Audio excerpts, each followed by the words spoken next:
welcome back to my channel. I hope you're all doing well out there. And today we're gonna rank a Nightmare on Elm Street franchise, but we're only gonna do the first 7 films, the ones that are in this box set that was just released.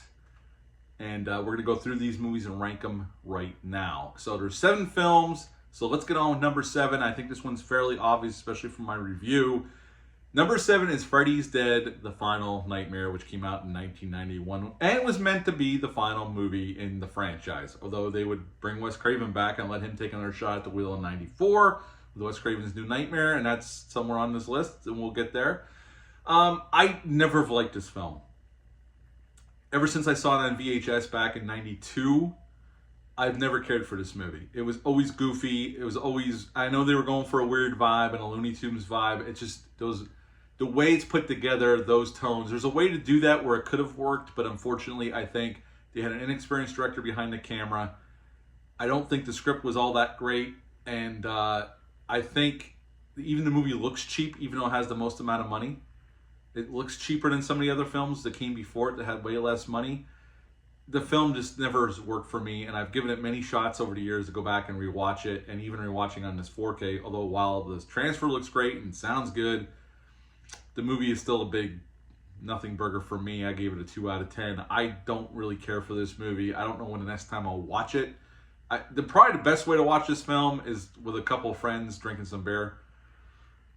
Watching it stone cold sober, it's a slog to get through. There's not a whole lot here. There's a few moments of some entertainment, but other than that, big nothing burger. So number 7, Freddy's Dead: The Final Nightmare. Number 6, A Nightmare on Elm Street Part 5, The Dream Child. Well, I think this one is better made by Stephen Hopkins, even though it was a very rushed production. 4 weeks to shoot it, 4 weeks to edit it, which is insane. There's a lot. This is a mess of a script, another mess of a script. I think I like Lisa Wilcox back. I think she's good. Overall, Freddy's never scary. Yeah, we get a little bit more backstory to Amanda Kruger and all that stuff, but this movie is another one. I like it more than Freddy's Dead, but it's never another one. It's never one of my favorites. It doesn't really work for me. So number 6, A Nightmare on Elm Street Part 5, The Dream Child. At number 5. Now this is where my rankings get a little different than it was. I've ranked them about 5 years ago, 4 or 5 years ago. This is where it's going to change a little bit. And number 5 this time around, and I'm always go back and forth on this film. Sometimes I really like it more than I do others, but this is how I feel right now. At number 5, A Nightmare on Elm Street Part 2, Freddy's Revenge. It came out in 1985. There's a lot of stuff to like here. Okay, don't get me wrong. This isn't all bad, and this movie is nowhere near as bad as Part 5 and The Final Nightmare. So other than that, I just think there's some things here that don't work. I don't like, for a second film in the franchise, first of all, they should have brought Heather Langenkamp's character back, Nancy Thompson. I think that was a huge mistake. And they start changing up the rules immediately. And for a second film in a franchise, I thought that was I always thought that was a mind-boggling choice, even though there's things in this movie I do like. And then there's some goofy shit like the pool scene. And I know some people love that scene, but again, I can't get past the fact that Robert Englund, who's not very tall, he's about as tall as I am, maybe a little shorter, running around that pool of high schoolers, and every dude he runs by is towering over him. And like I said in my review, it just looks like one of those kids could just turn and cold cock him, he's going to fall in the pool. It could have been a comedy sketch. And I even said in my review, Jack Shoulder had a hard time shooting that film. As a matter of fact, he kept laughing his ass off, and he had to step away, and the director of photography directed that scene. And even Robert Englund said he didn't think that scene worked all that well. I think Jack Shoulder does a good job with the film, as he did with Alone in the Dark a few years before that. But I think, you know, again, I like this movie to a certain extent. I go back and forth on it depending on how I'm feeling when I watch it. This time I just felt, maybe it was the 4K, I could see more of the cracks in it, or it was my mood when I watched it. But right this time, as I'm ranking the franchise, it comes in at number 5, Freddy's Revenge. At number 4, this one's moving up a little bit, because I really found it more entertaining this time. This one's been growing on me with every watch. I got to be honest, and that's The Nightmare on Elm Street Part 4, The Dream Master, that came out in 1988, directed by Renny Harlin. I just think this movie is so creative, and it's just fun. It's like a fun blockbuster type Nightmare on Elm Street. Like, it's not scary, but there's some really cool, inventive stuff here.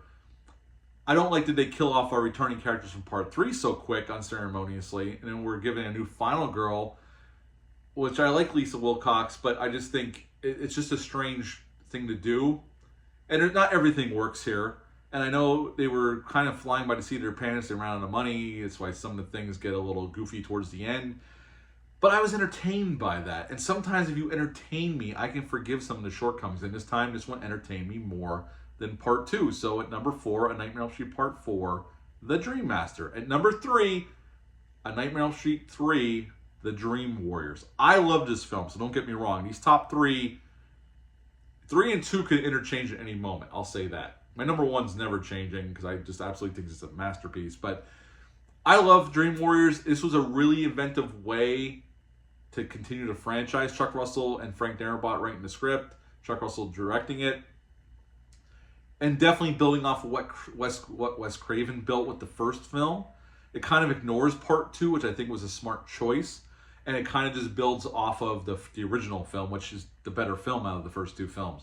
And I think bringing Nancy Thompson back was a smart move, and John Saxon, and we get these cool new characters. I love Kincaid. Unfortunately, they kill him off in part 4 unceremoniously in a bullshit scene. I like the scene overall. It just happens way too soon in the film. I mean, for kids that survived, these kids should have lasted longer, but rant's over.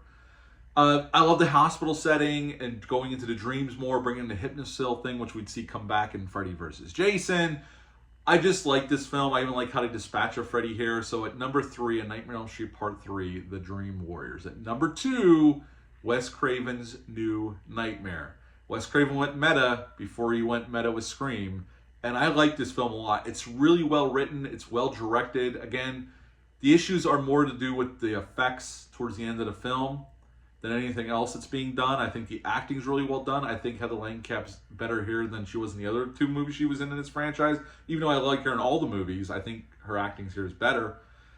I just love the setting. Just you see the inner workings of the movie business. Wes Craven working on a script. We see Robert Englund without the makeup on, and we see him with the makeup on. 2 different makeups on, the original makeup and then the new design that K&B did. I just really like this movie. It works really, really well. So at number 2, Wes Craven's New Nightmare that came out in 1994. Number 1, the original, the masterpiece, A Nightmare on Elm Street that came out in 1984 and started it all. And eventually we will get another film, I'm sure. It's just that who knows when that's going to be. But Wes Craven's A Nightmare on Elm Street is wonderful. The cast, even though some of the acting is not the greatest, but it's really well done. It's really inventive, using dreams as a way to inflict a slasher. Basically, it's a slasher movie, but the guy's getting you when you fall asleep, when you're in one of your most vulnerable states. And Robert Englund's awesome here as Freddy, and he would carry the franchise until the remake in 2009. I think for what little money they had, they pulled off a lot of stuff, a lot of cool mechanical effects. The makeup effects are well done. I've always liked The Nightmare on Elm Street, always loved it. So at number 1, A Nightmare on Elm Street, 1984. Quick recap of my rankings. Number 7, Freddy's Dead, The Final Nightmare. At number 6, A Nightmare on Elm Street Part 5, The Dream Child. At number 5, A Nightmare on Elm Street Part 2, Freddy's Revenge. At number 4, A Nightmare on Elm Street Part 4, The Dream Master. At number 3, A Nightmare on Elm Street Part 3, The Dream Warriors. At number 2, Wes Craven's New Nightmare. At number 1, the original, A Nightmare on Elm Street. How would you rank this franchise? Leave a comment down below, let me know. Hit the thumbs up, hit the subscribe button, share this video. I greatly would appreciate all of that. Until next time, bye.